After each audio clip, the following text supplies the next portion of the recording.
अस्सलाम वालेकुम। मेरा नाम ज़ैन मुख्तार है और आप मेरा यूट्यूब चैनल देख रहे हैं। आज जुम्मे का दिन है और 2 दिसंबर है।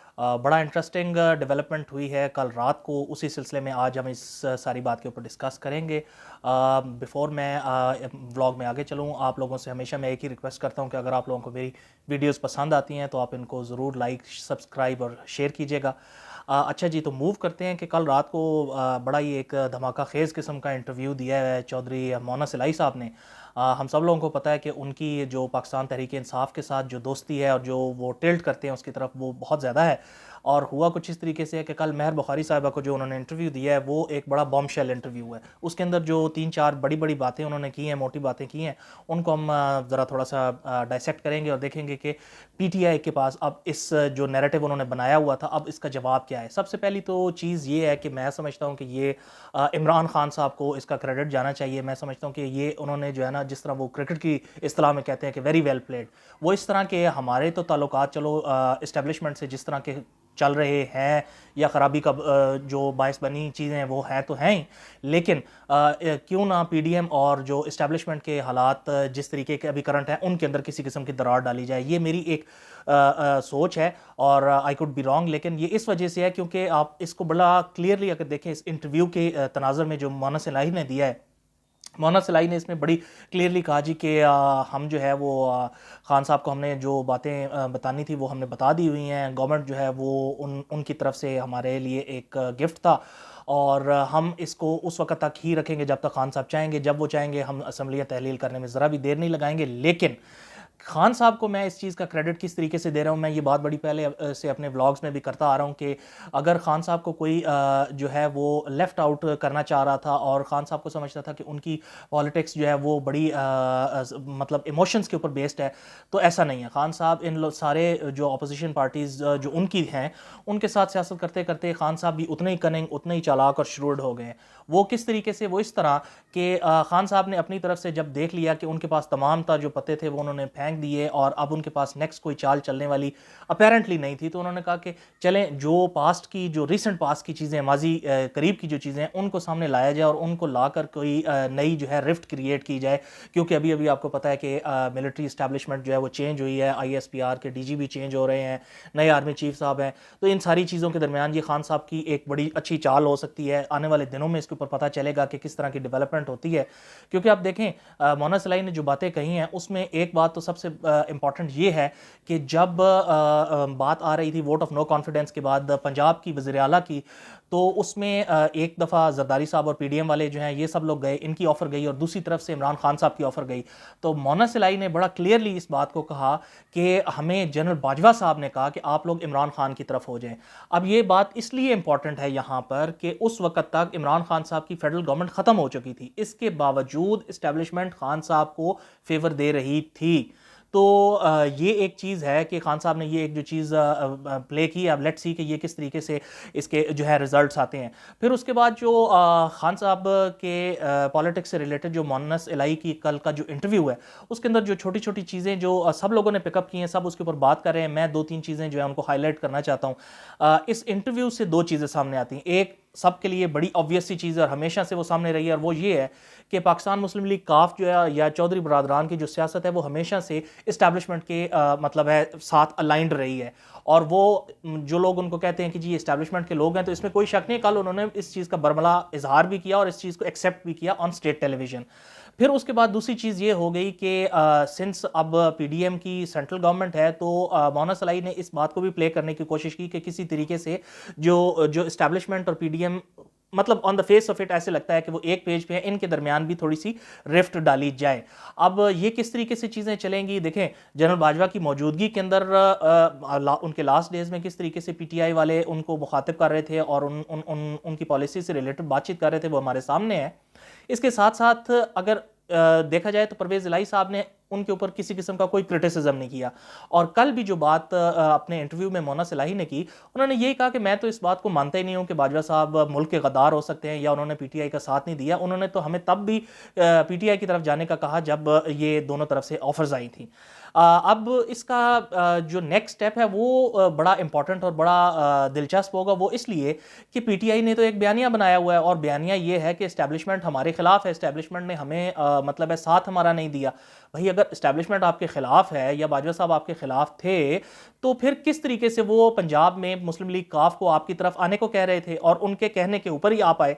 फिर दूसरी बात ये हो गई कि जो पीटीआई वाले ये क्लेम करते थे कि हम लोग जो है नेचुरल एलाइज हो गए हैं, पाकिस्तान मुस्लिम लीग काफ और पीटीआई, और जो काफ वाले हैं वो बिल्कुल खान साहब की पॉलिटिक्स से जो है वो इत्तेफाक करते हैं।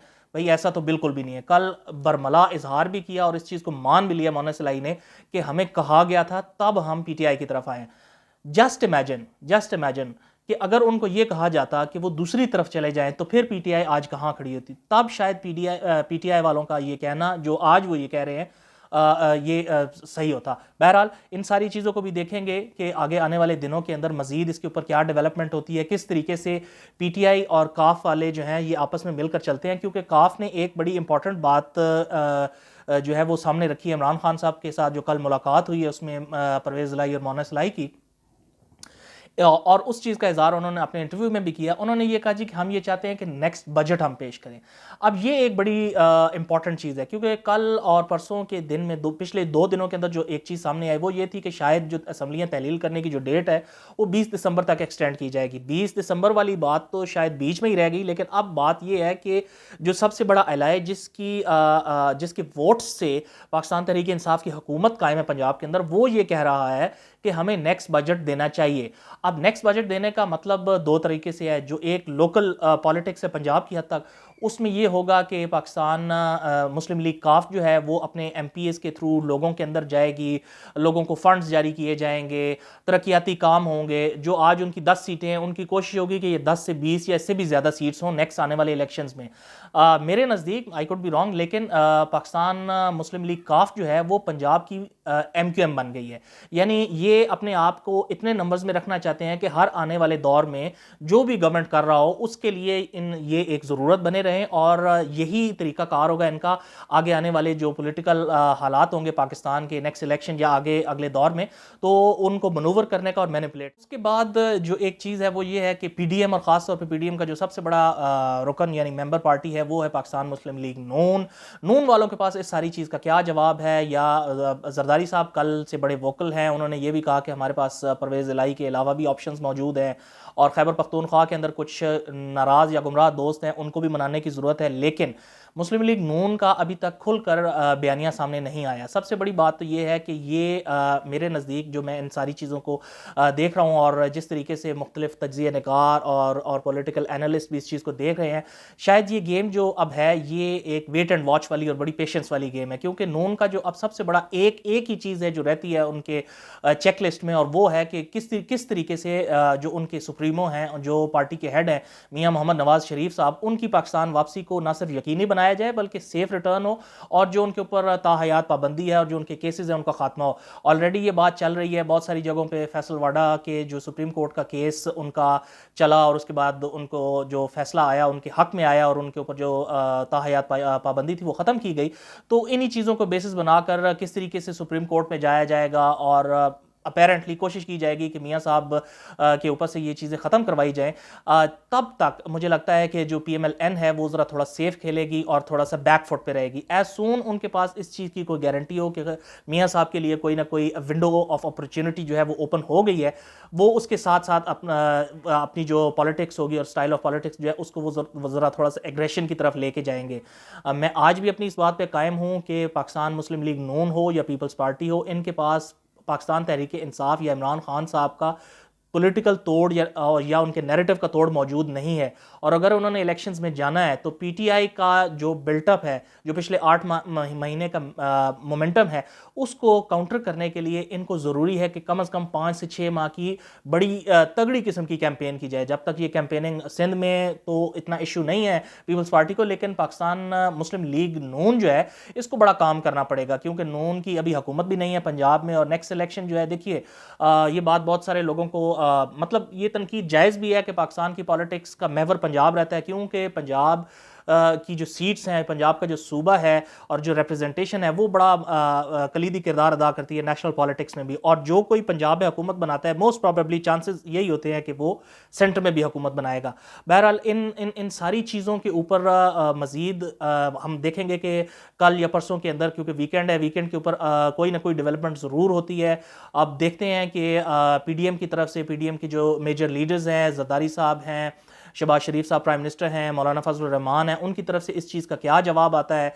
और सबसे मज़े की चीज़ ये देखने की होगी कि पाकिस्तान तहरीक इंसाफ ख़ास तौर पर आज का दिन, क्योंकि अभी कुछ देर बाद हमारा पाकिस्तान का जो नेशनल मीडिया है, जो हमारा मेन स्ट्रीम मीडिया है, उसका प्राइम टाइम शुरू होना है। तो देखना ये है कि जो पीटीआई के जो रिप्रेजेंटेटिव्स हैं वो किस तरीके से पाकिस्तान मुस्लिम लीग काफ की इस चीज़ को जो है वो काउंटर करते हैं। क्योंकि जहाँ तक बात रह गई मुस्लिम लीग काफ और पीटीआई के एक साथ चलने की, तो ये बात भी अब खुल के सामने आ गई है कि खान साहब की के ऊपर होने वाले हमले की जो एफआईआर का मामला था, जब ये सामने आया तो कल मोहम्मद सलाही साहब ने इस बात को बड़ा क्लियर कर दिया कि हमने उसका हल भी दे दिया था। सोर्सेज तो ये भी कहते हैं कि उन्होंने कहा था कि आप अपनी मर्जी का जो है स्टेशन हाउस ऑफिसर एसएचओ बता दें, लगा दें, हम इसी वक्त उसको पोस्ट कर देते हैं और वो अपनी मर्जी की एफआईआर काट दे। अब क्यों पीटीआई ने अपना बंदा नहीं दिया, ये भी सोचने वाली बात है कि सब लोग जो हैं वो शायद बिल्कुल जो एक टॉप बॉइलिंग पॉइंट होता है उस तक नहीं जाना चाहते थे। बहरहाल बड़ी इंटरेस्टिंग फेज़ में चली गई है पाकिस्तान की सियासत, और ये इंटरेस्टिंग इस वजह से है कि अब पंजाब के ऊपर बहुत सारी चीज़ें डिपेंड कर रही हैं। पंजाब में अदम एतमाद के लिए पीडीएम क्या करती है, गवर्नर रूल लगता है या नहीं लगता है, या पीडीएम कोई ऐसी डील स्ट्राइक करती है पाकिस्तान मुस्लिम लीग काफ के साथ जिसमें वो मेक श्योर करते हैं कि जी हम आपको किसी तरीके का टफ टाइम नहीं देंगे, हम छेड़ेंगे नहीं, आप चीफ मिनिस्टर रहिए पंजाब के और नेक्स्ट इलेक्शंस में फिर देखा जाएगा कि क्या होगा। इन सारी चीज़ों के ऊपर नेक्स्ट 2 to 3 डेज़ के अंदर काफ़ी सारी चीज़ें सामने आएंगी। मैं उन डिटेल्स के साथ, इन्फॉर्मेशन के साथ आपके पास फिर हाजिर हूँगा। अपना बहुत ख्याल रखिएगा। फ़ी अमान अल्लाह।